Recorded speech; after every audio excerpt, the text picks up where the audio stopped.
Good. So, Long time no see, Shane.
We are going to get started for the work session for the January 21st, 2026 Planning Commission. We've got a couple things on the agenda tonight. Review of the business session agenda. So from the standpoint of reviewing, we have got a general public comment in 2.0. Business items are going to be 3.1 project CUP-26-001. And then project 3.2 CUP-25-005, as well as the consent agenda for the approval of December 15th Planning Commission minutes. And our next Planning Commission meeting is going to be February 4th, 2026. And then we'll go over kind of the format for this evening for public comments as well, and go through all the procedures that are going to go into place. So starting off, we've got Jim Sprung here to go over the business items for this. And which one would you like to start out tonight? So we'll start with 3.1, and I'll actually have Maverick do the overview. home business one will be really quick. It's a kind of home business. Yeah, just whenever you're ready. Yeah, I'll just share my screen. Sorry, always second. Okay.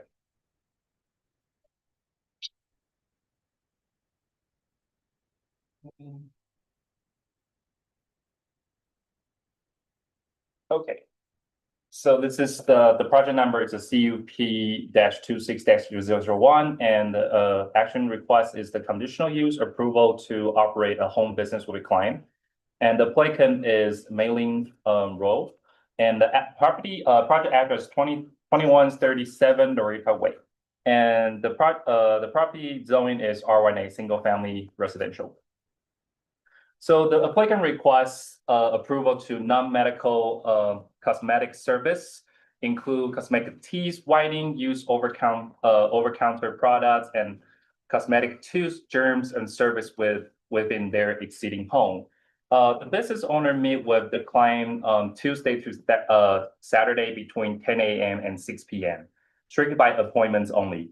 And the applicant plan to just service around every 2 to 4 client per day.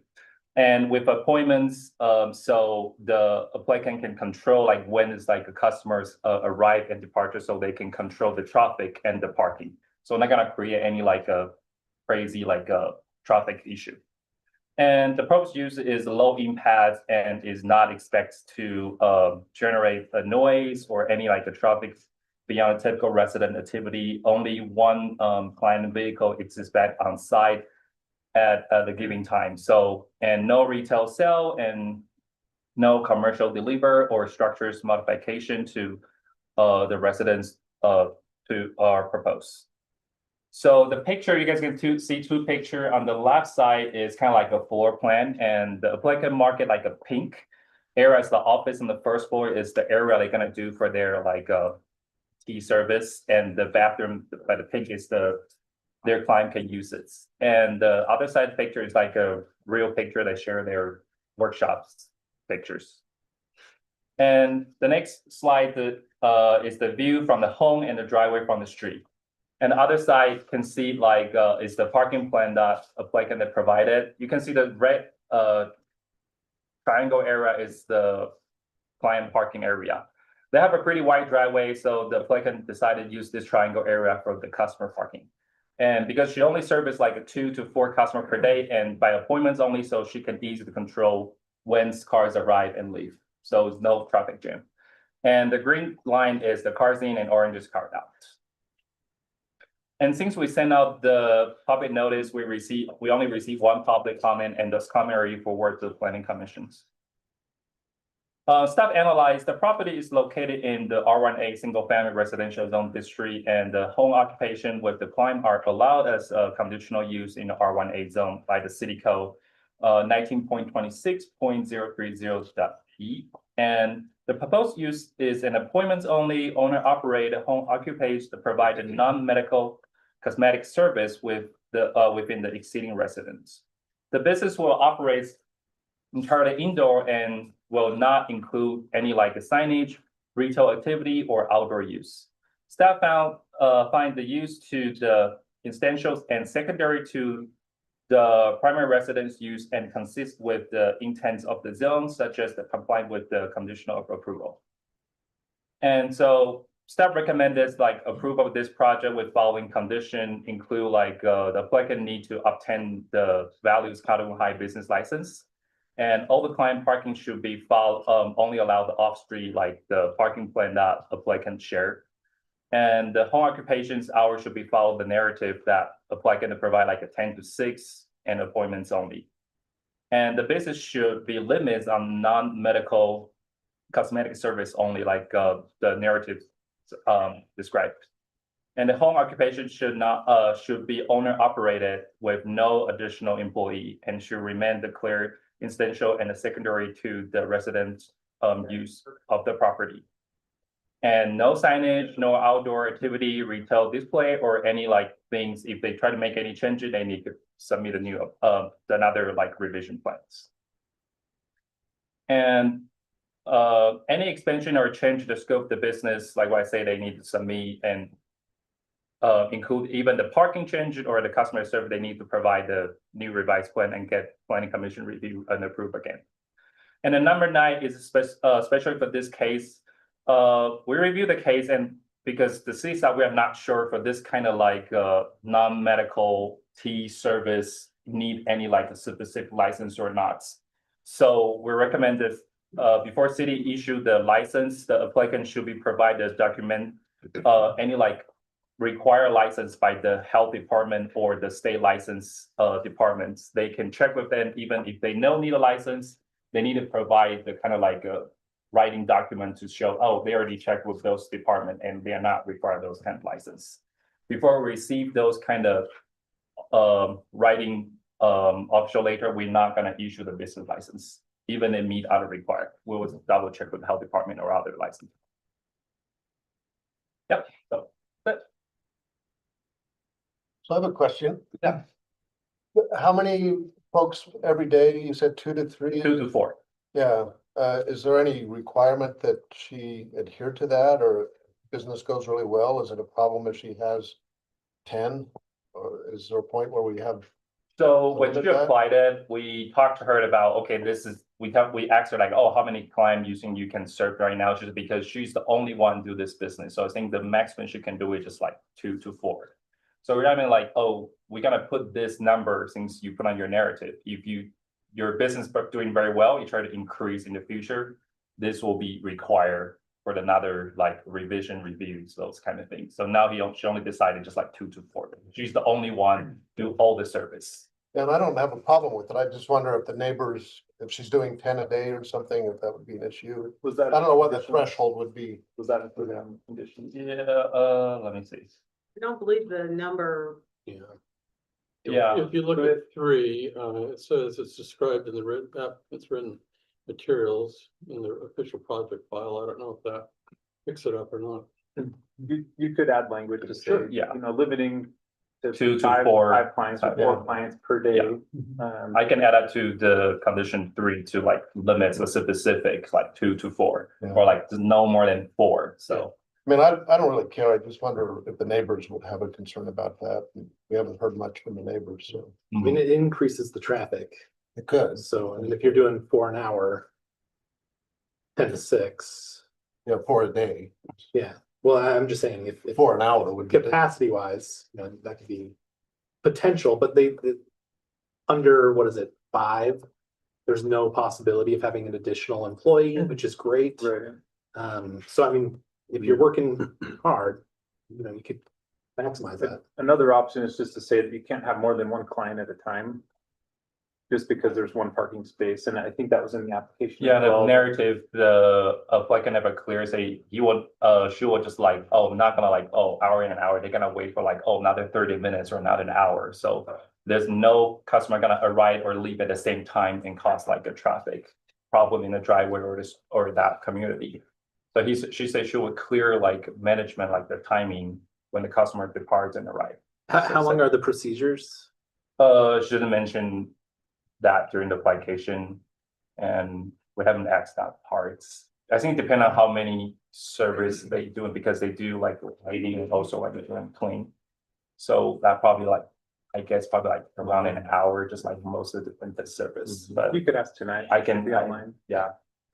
Doesn't it also allow, open up a situation for several other homes in the community to run businesses, which I don't know if we want, and doesn't that kind of go against also our strategy and economic development for, you know, our business plan, right? For like retail space, for example, or, so I don't know, just something to think about. So we allow home occupations as a conditional use. Conditional use, I saw, yeah, so it's So as long as out, okay, any negative impacts can be reasonably mitigated, then we. then we're required to approve Yeah, it based on okay. state law. Thanks, But if there are Okay. concerns you have, we can address those as part of the approval. okay. So, and I don't know if this is for Shane or for you guys, but, so back to that, parking question, let's say business booms, and so they're kind of, you know, they're a little busier than they'd like to be, and not quite, you know, ready to get brick and mortar space, but they're kind of fudging that. If a resident has concern, is this something that, I mean, it's reasonable to just call code enforcement, just call the city, and it's reported a number of times, and there's a mechanism, we're not building that out, and I just. Yeah, Sometimes code enforcement tosses their hands up because we haven't done something, restrict something, there's no means of enforcement. So so, that's just implicit that there would be a mechanism to yeah, make sure so the this, residents are protected if that scenario that you brought up came about. so this process establishes what the rules are to operate at that location, and if they're not following the rules, then there certainly are measures to revoke the conditional use, modify it, or revoke the business license. So if it gets out of control, then that certainly is an option. I like the addition of no more than 1 at a time. Yeah. You won't have on the premises more than 1. and requirement to Vehicle. use the driveway Yeah. too, and no on street, so. Okay, I will add that too. It's here, it's number 2. Yeah, just would be more clear, like 1 at a time and like how many like maximum service per day, so. Yeah. Can clearly know the traffic control and separates. That's great. So add that into the motion, any modifications to the conditions, if you're just incorporating the conditions by reference, add in whatever modifications to your motion. Great. Okay, good. Thank you.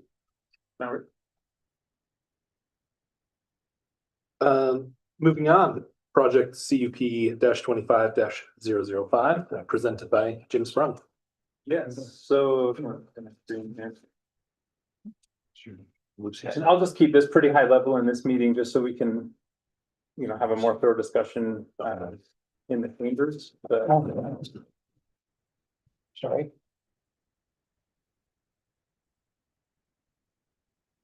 I guess I would just note at the outset is we're at the very beginning of a process that's going to take at least a year. There are going to be two separate processes going on. One at the city council level, a certificate of appropriateness for the demolition, for which an application has not yet been made, and then the conditional use permit that's being sought from the planning commission. And so, as I say, we're at the beginning of the process, and it's important to keep an open mind, and we're in basically the information gathering phase right now. And so Right. we'll be in that phase for a while, I imagine.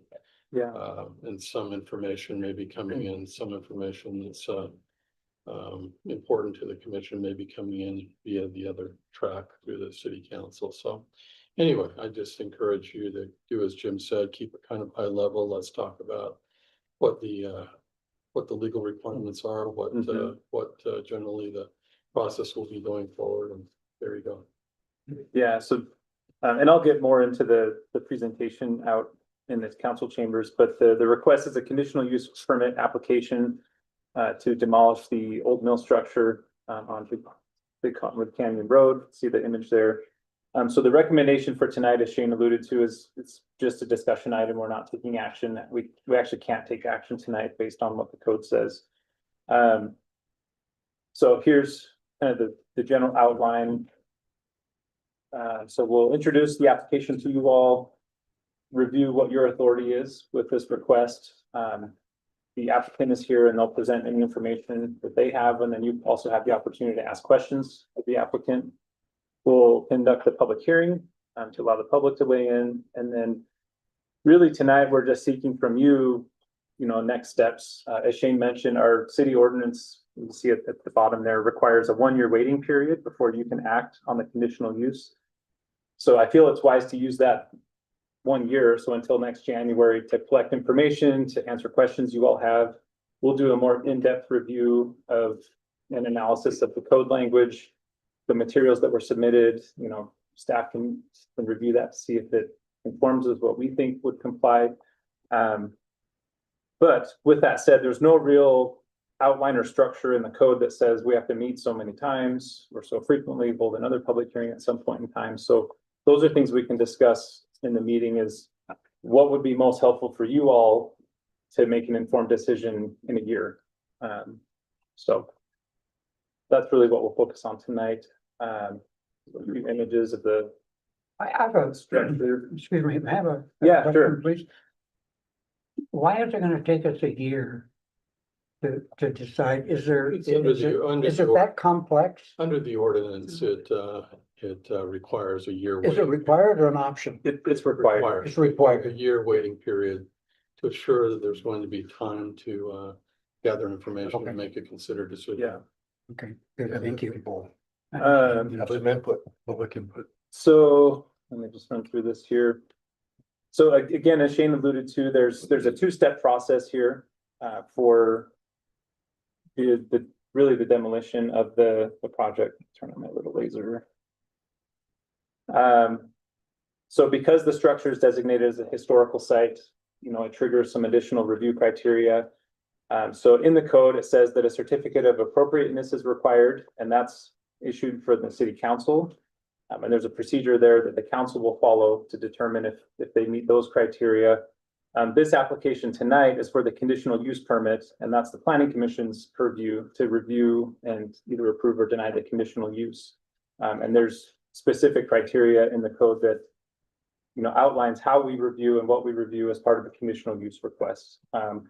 So the conditional use, as we mentioned, there's a 1-year waiting period, and then after that year, you'll make a decision.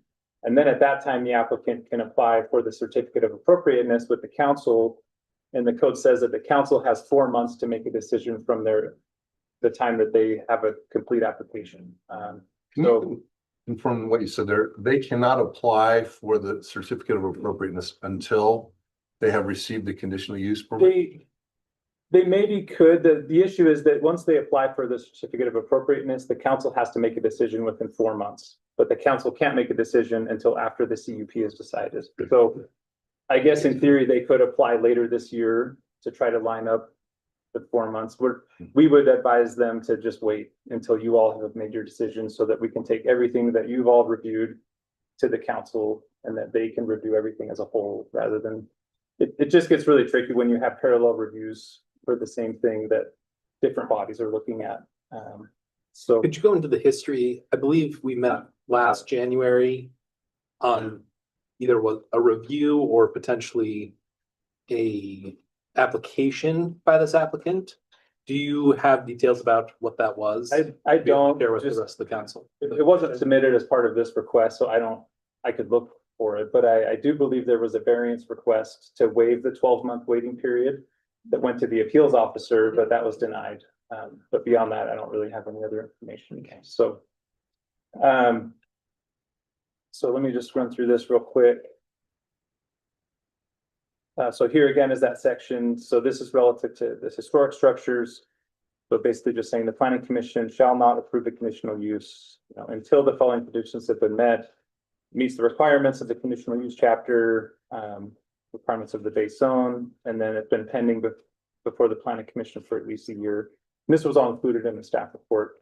And then as part of the conditional use review, there are specific review criteria listed in the code under determination. There were 16 items that were also provided in the staff report. So for this application, those are going to be the primary review criteria that the planning commission is going to look at to make a decision.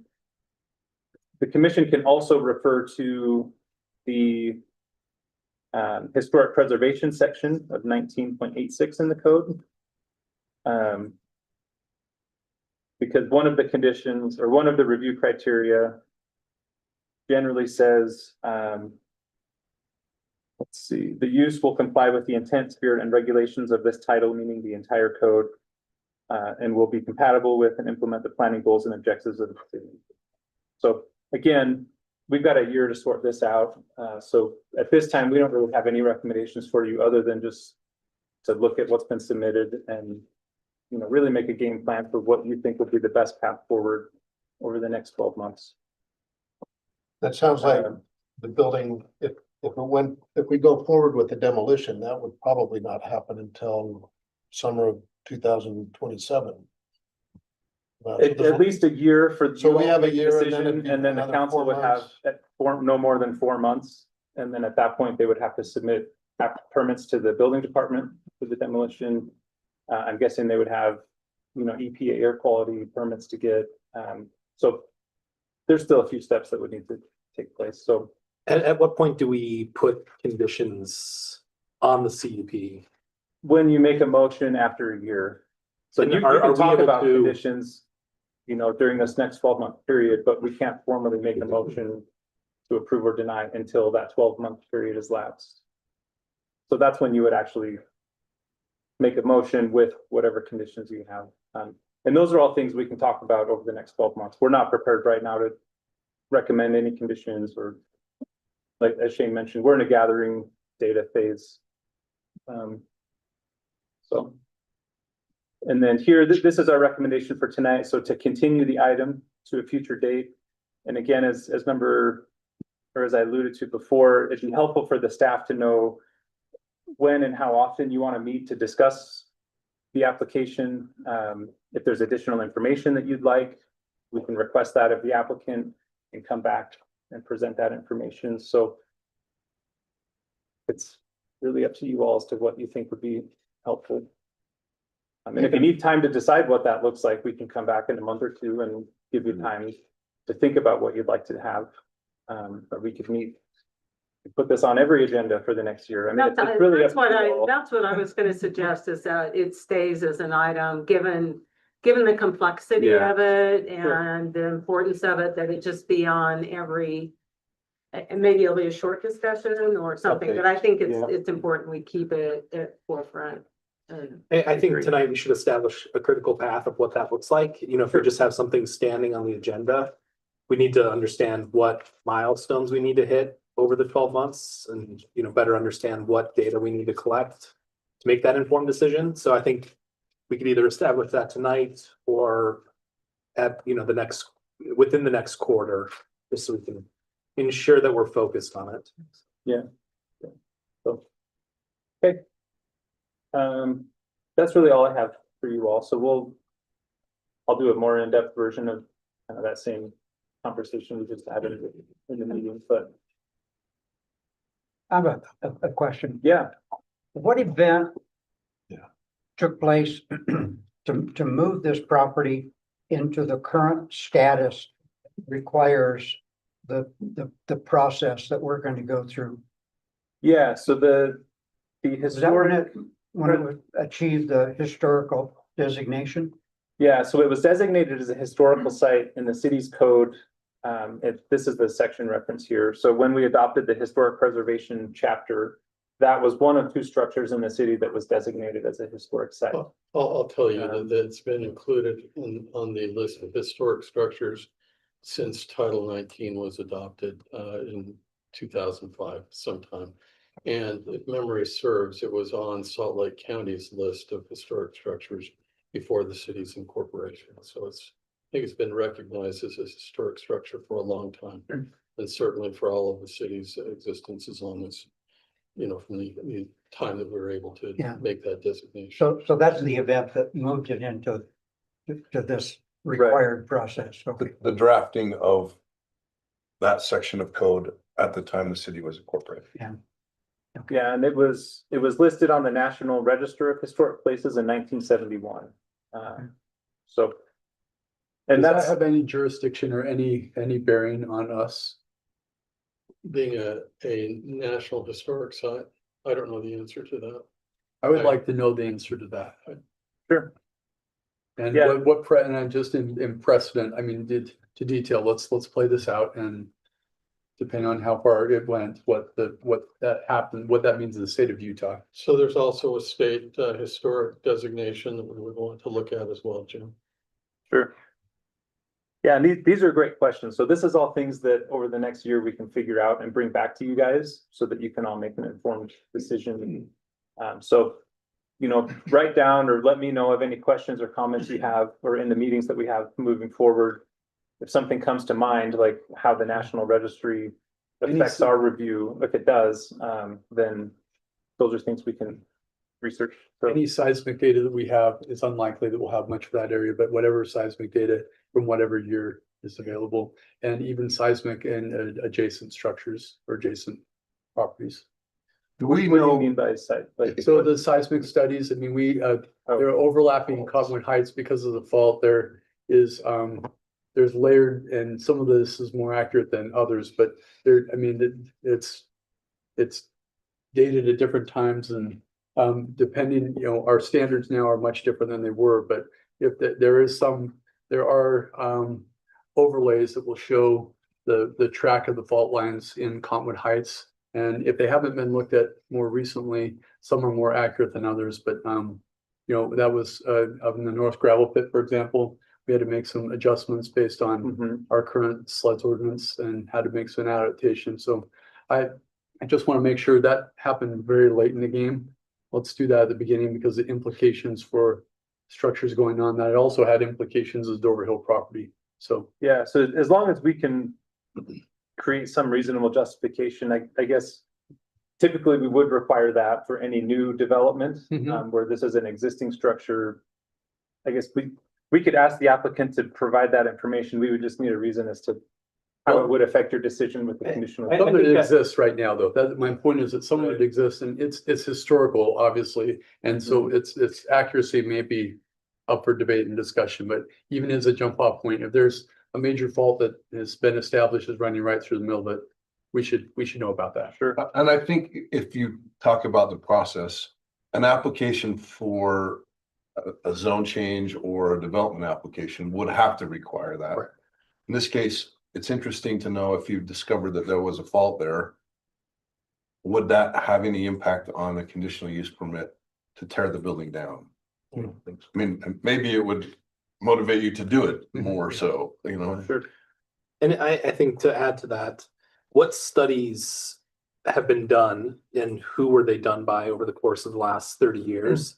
Yeah, so this is a list of studies that were included in the staff report provided by the applicant.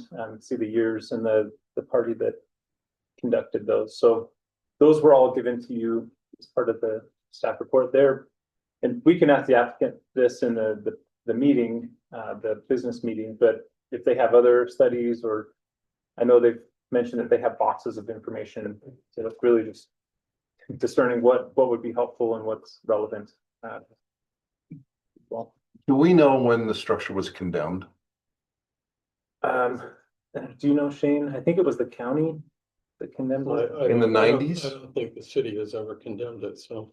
it might have been That's something else we could ask the applicant in the business meeting. Let's get They the would have- documentation. Who is the entity that condemned it? Mhm. And what were the findings that led to that?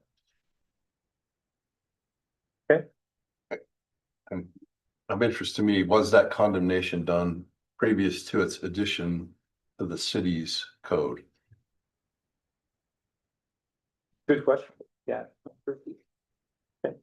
Somebody- Yeah, I guess this might be a Shane question, but if it was condemned prehistorical designation, or I'm sorry, prehistorical designation within the city, what is some of our oversight that we need to look at on that, if it is a condemned property, or just from a pure certificate of occupancy standpoint?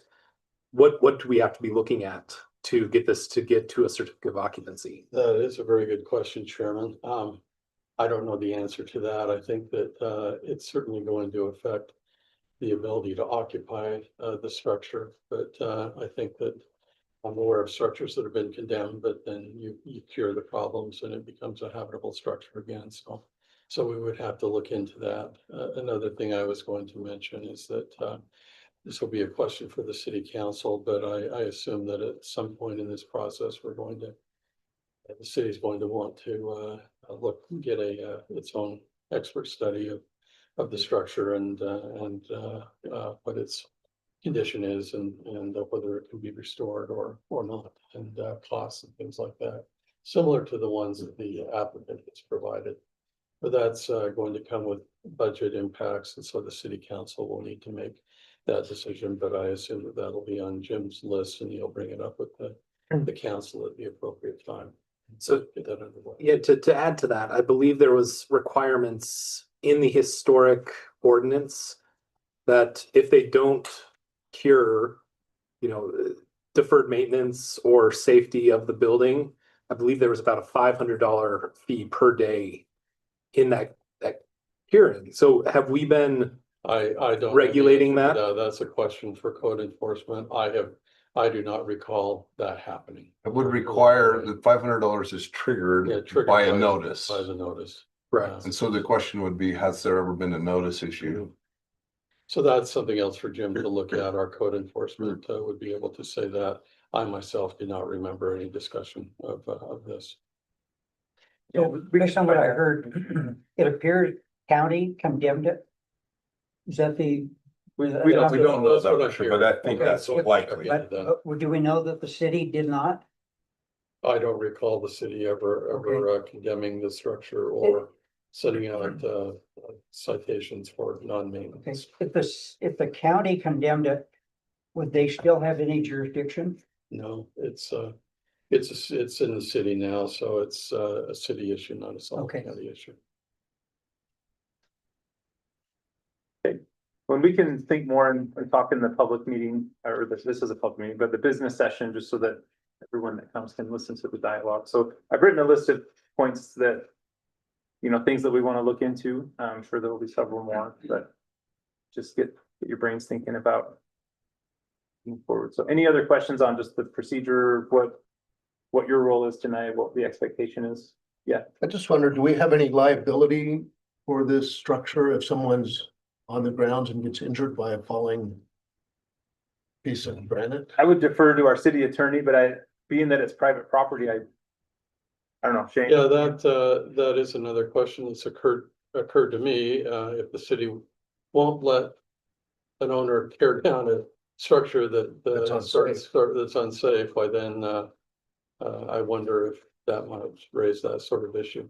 But that would go back to a historical structure has not been maintained adequately. at Yeah, the well, time. exactly. Well, that, I mean, we're It's going a- back, so But you haven't, It's a royal. that's the question of the moment. I would go back to the historical It question. could be a circular loop of, Well, I think it's either timestamp now or you go back historically and say, well, okay, there's an expectation. If things were maintained from a certain period on from, say, 1905, we would be in a different circumstance than we are now. And who has responsibility for that? so I think to that point, it's important to know that that maintenance requirement was not in the county code. So when the city adopted its code in this section, it adopted essentially a duplicate of the county's code in the same section, same number, same title, all the same details. With one exception, this maintenance section was added to the city code. And so at the time, if you walk through this series of events, if it was condemned and no longer habitable, it was already in a state of disrepair and was under no requirement to not be. And so it was added to the list already condemned, I believe. So when you have a responsibility to health, safety, and welfare, and you say you're not permitted to do the thing that's safe or that promotes health, the question is, do you bear some responsibility for that requirement? And I think this raises a really interesting point because you look at right now, protective maintenance required under the historic review. And what does that maintenance look like? And what was the protocol to put those two buildings in the historic within this ordinance? Because it is not a state ordinance, it was not a county ordinance. What was the protocol that put it into that space? Because if it was historic and it was on the national, because 1971 is when the Walker family put it on the National Historic Register. At that time, what happened between then and 2005? And how can we now require a private party to maintain a condemned building? You know, I think we need to incentivize a private party to work on deferred maintenance. However, if it's already condemned, how do we make them enhance something that's already condemned as a body? I think that's a very important question. How do we require them to enhance it? And what does the process look like as a city to put a historic structure into this code? You know, could we do it to your house, Mike? And what does that process look Not like? very historic, I can tell you that. Mine's open. Yeah, you can Hey, I've got a 1977, so it's good. But I think that that's an important component for us is how did we get to this and what was the state of it? And how are we making sure that this building is treated the same way as the Butler School Teachers Dormitory? Those two buildings, like how do we make sure? Because I believe that is currently being occupied. There's a certificate of occupancy on it. So is there a requirement for a certificate of occupancy for a historic structure? Or could we go, you know, maybe get something annexed and we have some of these other bridges, you know, up Big Cottonwood Canyon, and we get some of those things. And I'm making hypotheticals here, but it's concerning for me that we are imposing, you know, a potential $50+ million liability on a condemned building that was condemned pre the city. And I think that that's my concern in this, because if I owned a property that had, you know, something that I needed to maintain, and I, you know, needed to maintain that throughout this, and I love this building. I want to be very clear. I love this building. I have a lot of passion behind this building, and preservation is very, very key. But we need to better understand over the next 12 months how this ordinance became and how this building was put into the Cottonwood Heights Historic Site. And there's only two. How many buildings have been torn down that, you know, may have also qualified that were condemned, you know, shacks? Fort Union, I think, is a great example. There's a couple buildings around Fort Union, which, you know, that was an old fort. But it's important from a property rights standpoint that we are looking at property rights. And even if this was a $20 million retrofit, you know, the city doesn't have $20 million sitting around. And I think that that's what we need to be looking at here is saying, who over the next 12 months, who can come in here and who can take that liability? Because if the Walker Family Trust or, you know, the Shelby family in this case were to give this away, it is now giving away in their mind, a $50 million liability. That is their mind, because they can't do anything with it. Can't even really park a boat there, even though they are, but that's my concern with this and how we go through that process and understand how a building gets put into it. And once again, I want to be very clear. I want buildings to be preserved, you know, because I think so much in this society is disposable. And I think that that is one of the most important components for us as a committee, as a commission here, to research and understand how things were put in and what kind of liabilities can we take on as the city and what can we potentially promote within the county and promote within, you know, the residents that are coming tonight. You know, if they can raise $50 million and work this all out and get the seismic retrofit, and then the city has this beautiful space. But I know the city, you know, doesn't have $50 million sitting around, let alone $20 million sitting around. We need to find solutions to this. And if we can find reasonable solutions from a preservation standpoint, that is, you know, however, you know, people are proposing this evening, I think it's important. But I really want to figure out how do we as a city and how do we better understand how things are put on this list and what kind of preservation matters. Because, for example, if the Butler School Teachers Dormitory gets sold and there's a ton of deferred maintenance on this and it becomes condemned in 5 years, what is our responsibility as a city to go and, you know, put the appropriate notices and have our code enforcement and compliance make sure that deferred maintenance is not making it so it is condemned? So what does that process look like and how do we get to that point? And it's important components here. And I want to open that up because we need to dig deep on this. It's very important. I can tell you how the structures that are in chapter 1986 came to be there.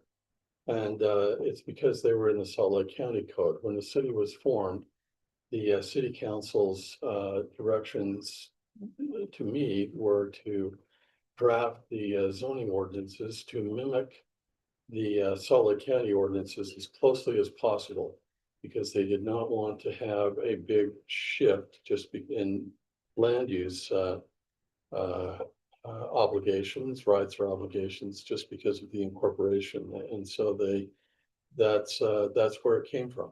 And so I remember when I was putting this together, I looked at what the county's chapter 1986 most likely said and just transported whatever structures were in Cottonwood Heights over into the Cottonwood Heights Code. And that's the teacher's dormitory, and it was the old mill building. And so that's how it came to be. Adding to or deleting from that list would be like any other code amendment. It would have to come from the planning commission and go on recommendation to the city council. And the city council would make that decision. So anyway, that's what I can offer as far as background on how those structures came to be in the city of Cottonwood Heights Code of Ordinances in 2005, probably June or July of 2005 is when Title 19 was first enacted. Yeah, and I think for tonight at least, I mean, the most important thing is just, you know, bringing this to you initially to, you know, start the shot clock and begin our review and analysis of the information that's been provided, but also for you all to ask questions and request information to help answer these questions. So I just encourage you not to like jump to conclusions or speculate. You know, we've got a year to collect information and data and then bring that back to you that you can then use to make a decision. So I've got a big list here. I'll just run through it real quick before we go to the next item. So the first one, how does the national and state historic designation affect the city's review and decision? Provide more seismic information with regard to fault lines and how that might affect the structure's future. When the structure was condemned, if it was, and why, any documentation associated with that. what the city has done historically to enforce these standards in the Historic Preservation Code. If there's any city liability with the decision. When was the maintenance clause added to the city code and how kind of the history behind that? More history of the structure and how the code has morphed between the county and the city. And then the specific process for how a structure is designated in the historic designation. That's what I've gathered from. I think also we talked about the fact that this building's on the National Registry, and Yeah. are there any, because of that, are there any additional requirements? Yeah, so that was, Considerations, is that there? that's the Is that first what one, you- so national and state designation. Okay, sorry, okay. Yeah. I've So- got one more ad for you. Yeah. I know that quietly, the previous three mayors have all had interactions with potential large donors. And Okay. that all large donors have passed. And that all of our previous mayors and current mayor have all expressed enormous interest in preservation and have tried to pursue that without success with public funding or with private funding. So if you can document that, Sure. I think that would be helpful. I think the public is very concerned that no effort has been made towards preservation. And also, if there's I would love it if the applicant can speak to the effort a few years ago with the Henriksons and others to turn it into a public performing arts space, and why that did not complete. I think there's some feelings about that there was some there became lack of interest from the applicant. And so I think the public is going to speak very strongly and voraciously that enough has not been done to seek funding. And just pointing out that the fiscal situation of the city is such that we are not in a position to take Yeah. on a $45 million, 20 million, 45, whatever it is, 100. ask. Yeah. And Sure. that due diligence has happened quietly Yeah. to try to pursue this, and that we all recognize this, I think, around this table and with the city council, that if there is a large donor that wanted to take this on, that probably would have already happened. So. Yeah, that's great. We can look into that, and I don't want to consume all of our staff resources in doing all this research, so we'll probably Agreed. defer to the applicant to provide all this information. They're the experts on the property and have had it in the family for For those, over 100 years. just so a it's- phone call to the four previous Sure. mayors, I think that's about a 10-minute conversation with each Yeah. of them. And they will have lots to share. We- I'm imagining certainly do Mr. that. Coffin can connect some of the dots on that as well. Sure. I think something also to add is what steps have we taken as the city for protective maintenance requirements on the site? Have we imposed notices? Yeah, I've got that in here, what Okay. the city's history of enforcement has been. And I'll tell you, I frankly don't remember any discussion of this, and I also will say that, when the structure was put into chapter 1986 initially, and probably summer of 2005. I never heard that it had been condemned. I don't think there's never been a discussion about it being condemned that I've been privy to until very recently. So anyway, there was a lot to do at the time, and checking into what had been happening on a couple of structures was not part of it. So anyway. Another thing that might be helpful to know, it was May of 2024 when the council adopted section 1515, which imposes a whole new set of standards about this And I can give you the certificate of appropriateness. The background on that is that there was a situation in Salt Lake City where a developer came in on a Sunday or a holiday or something and started knocking down I think it was a LDS church building that was on their list of historic city historically recognized structures. And it was stopped, I think, just when the vestibule had been knocked down. But what happened the following week is that there were discussions with the city's officers. Gee, do we have anything that will help us in that situation? So my instructions were to look around and see what Salt Lake City had in place that allowed them to stop things. quickly, and so I got the ordinance that Salt Lake City had enacted, and probably not too long before that situation. And so our chapter 1515 is lifted very, very much from Salt Lake City's, particularly, I think the certificate of appropriateness standards have been lifted almost verbatim from that Salt Lake City ordinance. Salt Lake City has a, so I recall, a historic landmarks commission that is a separate body whose focus solely on structures, historic structures. We do not have that. We have a historic commission, but they are not necessarily all experts in historic structures. And so the decision was made to put the certificate of appropriateness process before the city council, because the feeling was that the planning commission is already handling the conditional use process. It would be best to maybe separate things a little bit and not having a historic structure body available in the city, why it was given to the city council to. So that's the background on chapter 1515.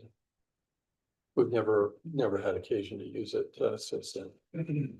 I think the main concern at the time was probably an unauthorized demolition, just without any sort of application. I think we had at the time very rudimentary process for getting a demolition application with not as many teeth as the city council decided they wanted.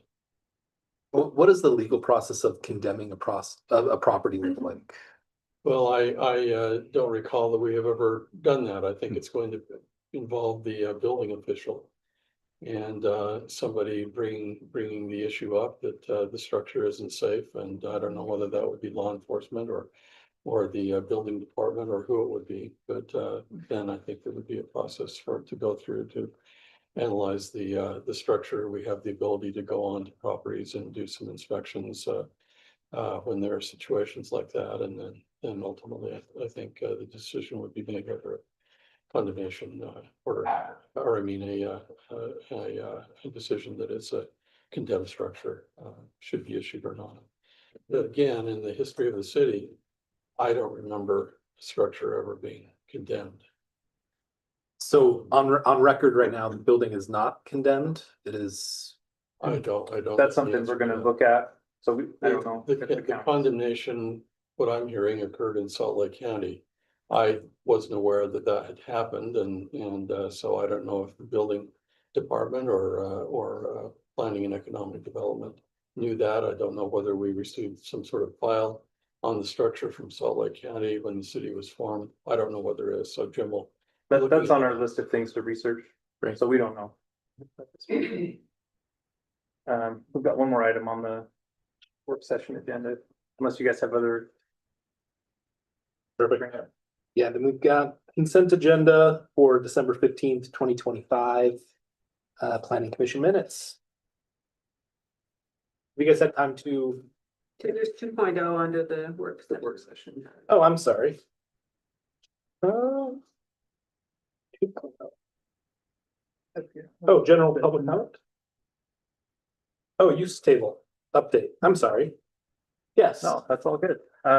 So this will be pretty quick, but I just want to give a quick update to the planning commission of staff's efforts to help clean up our existing code. Let me share my screen here.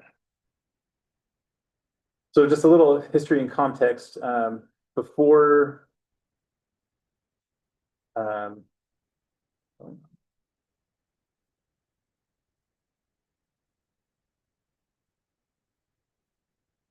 windows are all funny.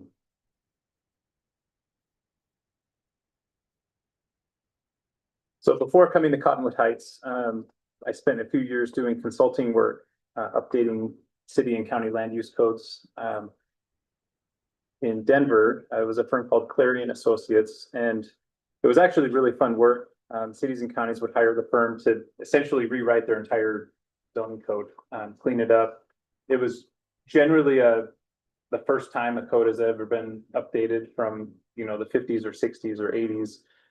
So I'm seeing that the city's current code, is not gone through that effort, and there's a lot of things that could be more clear, just from an administrative standpoint.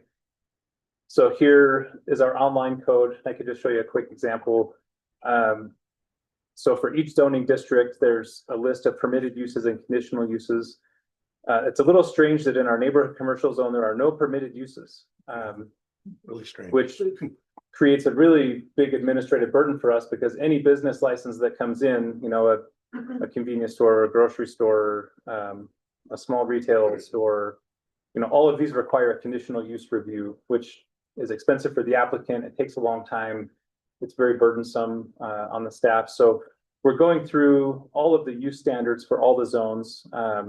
So each chapter has its own permitted use and conditional use section, just to clean it up, make it more consistent and update it to, reflect what the city's current needs are. So I'm going to bring this back to you all in the coming months, but I just wanted to run through quickly the methodology and how we're approaching this, so that when we do come back, you have an idea of what's going on. So the first step was extracting sorry,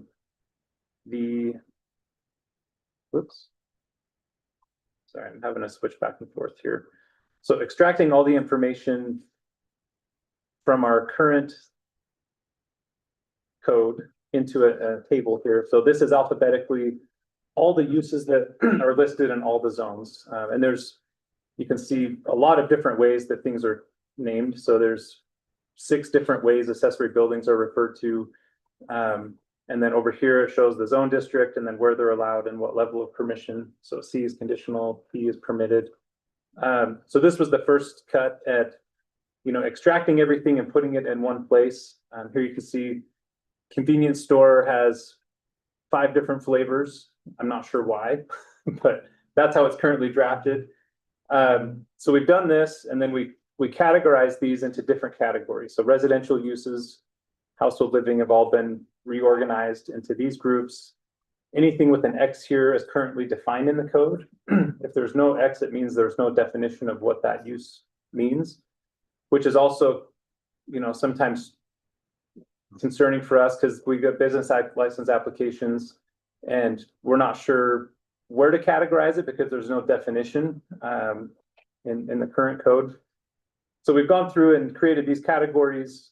And then the next step is to draft definitions for things that don't have definitions, and to reconcile naming conventions so that they're consistent. So here there's 3 different types of restaurant, or 4 really, 5. So that's kind of what we're doing right now. And then we're actually creating a new draft that we'll bring to you all to review, to adopt. So this is the updated version of a use table. So it's essentially extracting all the use contents and putting it in one place so that we have access to everything. Having consistent naming conventions, updating the use permissions and what zones they're in. And then any specific standards that are associated with that use will have its own section. So if, for example, a pawn shop is allowed somewhere, we can say where it's allowed, what type of review they need, and then what specific standards apply to that specific use. So that's what we're working on.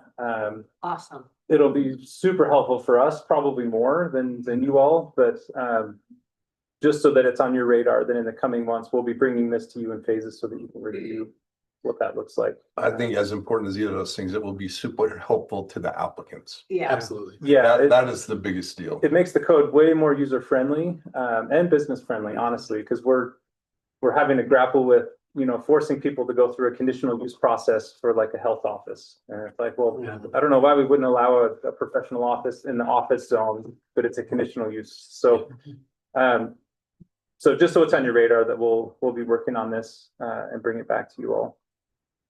So that's a 5-minute That's great. snippet on that effort. And then we'll go through that same effort to update the procedures. So, how conditional uses are processed, site plans, rezonings, all those kind of things. Right now they're scattered all over the code. So we'll consolidate that information and make it a little more user-friendly for that. So That's great. Might be a 5-minute update, but it's. Yeah, we're excited. Great, It's- it's great work. I really love that kind of work. I always say it's like untangling a wet ball of hair. Yeah. So it's It's really Just as exciting. much and it's- fun, Right? Yeah, I love it. I Who mean, doesn't like that?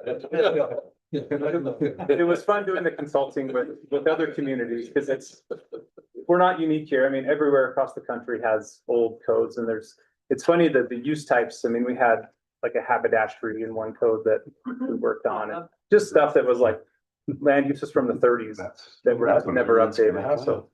Anyway, stay tuned.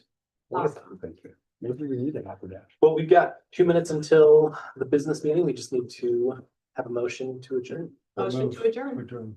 Should we go to it? Second, sorry. And then we've got a second.